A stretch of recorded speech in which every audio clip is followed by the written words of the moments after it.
मण्डलाकारं व्याप्तं येन चराचरं तत्त्वदर्शितं येन तस्मै श्रीगुरुवे नमः। आज की बात करेंगे आचार्य चाणक्य पंडित पे।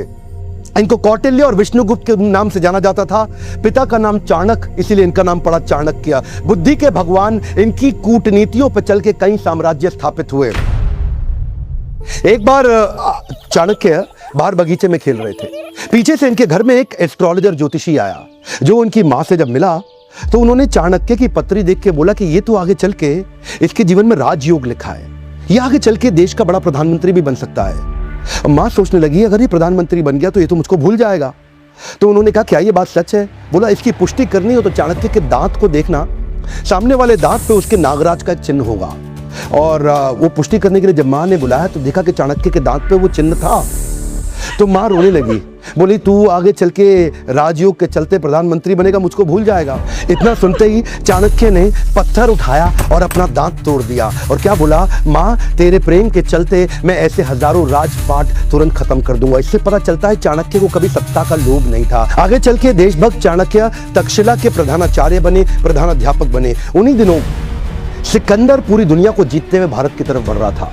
सोने की चिड़िया भारत को लूटने के लिए वो आक्रमण पे आक्रमण कर रहा था, पोरस को हरा चुका था। और चाणक्य के मन में उन दिनों एक ही सपना था, क्यों ना अखंड भारत का निर्माण किया जाए, एक शक्तिशाली राजा को खड़ा किया जाए। ये अलग अलग राजाओं से इन्होंने मिलना शुरू किया और नंदा डायनेस्टी का सबसे बड़ा राजा धनानंद, ये उसके पास गए और उसको इन्फ्लुएंस करने का प्रयास किया कि क्यों ना सिकंदर के खिलाफ हम तैयारी करें। इन्होंने इसको समझाया कि राजा का कर्तव्य है कि समाज से पैसा ले, जो आप टैक्स लेते हैं उसको समाज सेवा में लगा दें। और धनानंद को गुस्सा आया, बोला, ए पंडित, तुम अपनी पंडिताई करो, मुझको राजपाट ना सिखाओ, सिकंदर यहां तक नहीं पहुंच पाएगा। जब चाणक्य ने इनको दोबारा समझाने का प्रयास किया, इन्होंने धक्का मार के उसको गिरा दिया नीचे।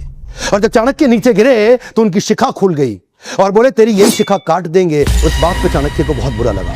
उस दिन उन्होंने एक संकल्प ले लिया कि मैं ये शिखा तब तक नहीं बांधूंगा जब तक तेरे साम्राज्य को उखाड़ के एक अखंड भारत का राजा ना लाकर खड़ा कर दूं।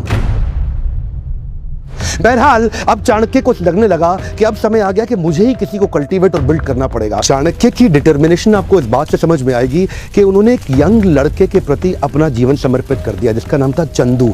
इसका नाम आगे चल के पड़ा चंद्रगुप्त। इसको उन्होंने ट्रेनिंग दी, बहुत सारे संस्कार और सारे प्रकार के शास्त्र उसको सिखाए। धनानंद उस समय सबसे बड़ा साम्राज्य था उनका, नंदा डायनेस्टी का। लेकिन इन्होंने जाकर के 7 स्ट्रैटेजीज बनाई। पहली, परिधि पे हमला करो। परिधि मतलब बाहर का सर्कमफ्रेंस, जो बाहरी घेरा होता है। तो धनानंद के बाहरी घेरे में जिन जिन राज्यों पे उसकी कमजोर पकड़ थी, जहां जहां उसकी वहीं से इन्होंने हमले करने शुरू किए, छोटे छोटे हमले करने शुरू किए, जिसके लिए इन्होंने दूसरी स्ट्रैटेजी अपनाई, विष कन्याओं की टीम तैयार करी। बड़ी सुंदर सुंदर खूबसूरत लड़कियों की एक सेना तैयार करी, जिनको थोड़ी थोड़ी मात्रा में विष दे दे के उनको विष कन्या के रूप में तैयार कर दिया। और ये विष कन्याओं की सेना वहां के परिधि के राजाओं को चूम कर अपने चुंबन से उनको विष देके समाप्त कर देती थी। इतना ही नहीं, इसके बाद इन्होंने तीसरी स्ट्रैटेजी क्या अपनाई, जासूसों की सेना बनाई। इतने जासूसों को ट्रेनिंग दी कि जासूसों को कैसे बढ़िया जासूसी करके सारी खबर अंदर की लाके देनी है। चौथी स्ट्रैटेजी बना रहे थे, building a high performance team. ये कहते थे केवल योग्य व्यक्ति को आगे बढ़ाऊंगा। छापामार युद्ध के छोटे छोटे प्रयास करते गए और अगली स्ट्रैटेजी में इंटरनेशनल अलायंसेस बिल्ड करके अपनी ताकत और अपनी सेना को बड़े करते गए। ये 7 स्ट्रैटेजीज मिला के इकट्ठे चलते चले गए, एक एक करके अंदर घुस के पूरी धनानंद की नंदा डायनेस्टी को उखाड़ के खत्म कर दिया। ये तो थी चाणक्य की 7 पैरेलल स्ट्रैटेजी धनानंद को जीतने के लिए।